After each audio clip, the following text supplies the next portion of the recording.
Assalamualaikum warahmatullahi wabarakatuh. Waalaikumsalam warahmatullahi wabarakatuh. Alhamdulillahi rabbil alamin, qayyumus samawati wal ardin, mudabbirul khalqi ajma'in. Wassalatu wassalamu ala khairil khalqihi Muhammadin khairil anam, wa ala alihi wa sahbihi ajma'in. Alhamdulillah, bersyukur pada Allah Subhanahu wa taala, pada kesempatan pagi yang mulia ini kita diberi nikmat sehat dan kesempatan hingga kita berkumpul di agenda yang mulia ini, yakninya Multaqa Ulama Aswaja Melayu Riau. Dan tentunya dengan agenda ini semoga Allah berikan kemudahan kepada kita semua dalam rangka untuk mendakwahkan dan memahamkan umat agar kembali kepada Islam yang kafah. Dan tak lupa pula kita bersalat kepada Rasulullah, Allahumma sholli ala Muhammad wa ala alihi Muhammad.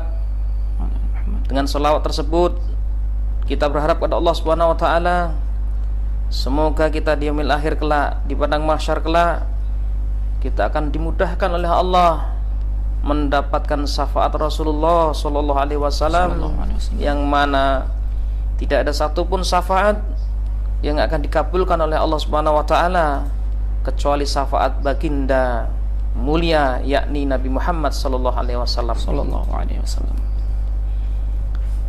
Ya ayyuhal kiram al ulama, al habaib, al masyayikh, as-satid rahimakumullah. Pada kesempatan kali ini dalam agenda Multaqa Ulama Aswaja Melayu Riau, kita sengaja menghadirkan tema yang spesial. Namun sebelum itu tentunya kita memiliki sebuah maklumat yang mana pada hari ini di negeri yang kita cintai ini, yakni Indonesia, berbagai musibah, berbagai bencana yang menimpa negeri ini, yang menimpa rakyat ini, dari bencana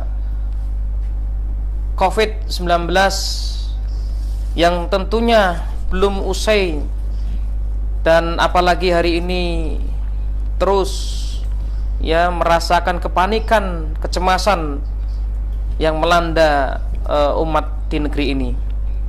Dan tidak hanya itu saja, bencana yang lain juga menimpa di negeri ini. Banjir, tanah longsor, gempa bumi, dan hal-hal yang lain bencana tersebut yang sifatnya qadarullah, dan itu terus menimpa dan melanda umat di negeri ini. Di sisi lain, bencana politik pun tidak terelakkan di negeri yang kita cintai ini.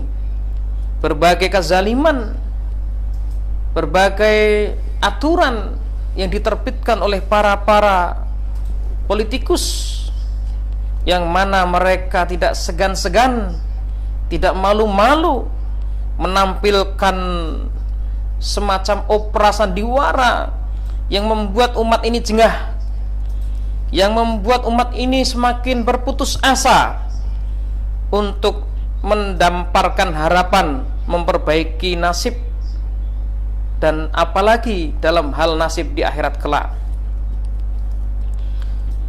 Belum juga reda terhadap kondisi yang dihasilkan dari undang-undang Omnibus Law Cipta Investasi. Kita beberapa waktu yang lalu mendengar Peraturan Presiden nomor 10 tahun 2021 di bidang usaha penanaman modal yang ditetapkan pada tanggal 2 Februari 2021, yang mana itu ditujukan untuk investasi miras dengan segala bentuknya, baik beralkohol, fermentasi anggur, maupun fermentasi malt atau sereal. Hal ini tentunya menuai penolakan di tengah-tengah kaum muslimin, maupun di tengah-tengah umat yang lain dengan adanya perpres tersebut, dengan arti bahwasannya ketika perpres itu disahkan, dilegalkan, maka kita akan merasa khawatir dan cemas dengan kondisi umat di negeri kita hari ini, terutama generasi penerus, generasi muda kita, dengan adanya legalisasi investasi miras tersebut. Padahal data yang menunjukkan hari ini peningkatan kejahatan, peningkatan kerusakan yang ditimbulkan oleh miras dan keturunannya tersebut sangat banyak sekali dan terus meningkat. Apalagi wacana perpres tersebut diloloskan atau dilegalkan. Nauzubillah. Ayyuhal kiram, al-ulama, al-asatid, al-masayikh yang dimuliakan Allah Subhanahu wa taala. Padahal jelas kita bersama umat Islam memahami miras itu termasuk dalam kelompok dosa besar yang jelas-jelas dengan tegas Allah memberikan peringatan bahwasannya khamar, berjudi, berhala, mengundi nasib dan lainnya itu diperintahkan untuk menghindari agar kita mendapatkan peruntungan, dan itu dinyatakan oleh Allah Subhanahu wa taala dalam Al-Qur'an surah Al-Maidah ayat 90.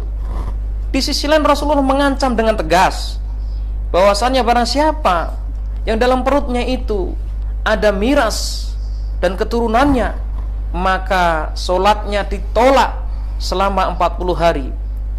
Dengan dolalah inilah maka jelas umat Islam menggolongkan kriminal bagi para peminum minuman keras, para investasi yang mengantarkannya, maupun hal-hal yang terkait di dalamnya.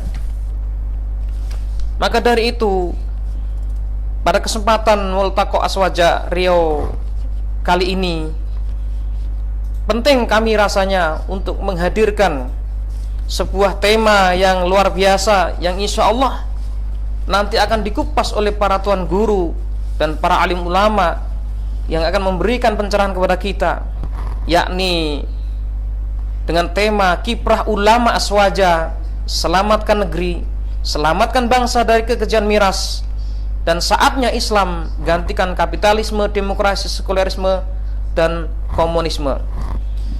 Dan ini sangat penting sekali. Kenapa demikian? Karena di sisi lain kita jelas dan memahami negeri ini sedang berlangsung sebuah sistem aturan hidup yang bersumber dari sekuler demokrasi, dan itu ditopang oleh para kapitalis, dan mereka menginginkan sebuah manfaat, untung semata, tidak memikirkan apa yang akan menjadi akibat dari keputusan atau peraturan tersebut. Di sisi lain juga umat Islam hari ini sedang berjuang. Umat Islam hari ini sedang bertungkus lumus untuk memperbaiki kondisi negeri yang kita cintai ini melalui kiprah para ulama Aswaja. Salah satunya adalah kiprah ulama Aswaja Melayu Riau yang terus bertungkus lumus untuk mengembalikan pemahaman umat ini kepada Islam yang utuh dan mengarahkan dakwah ini demi tegaknya syariah dan khilafah.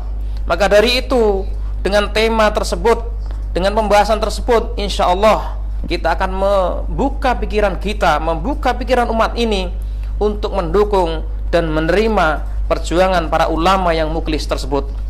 Maka dari itu, kami mengucapkan selamat mengikuti agenda Multaqo Ulama Aswaja Melayu Riau, dan semoga dengan agenda yang kita adakan hari ini Allah memberikan kemudahan kepada kita semua, istiqomah untuk terus taat kepada Allah, untuk terus memperjuangkan agama Allah ini yang mana berujung kepada rahmatan lil alamin.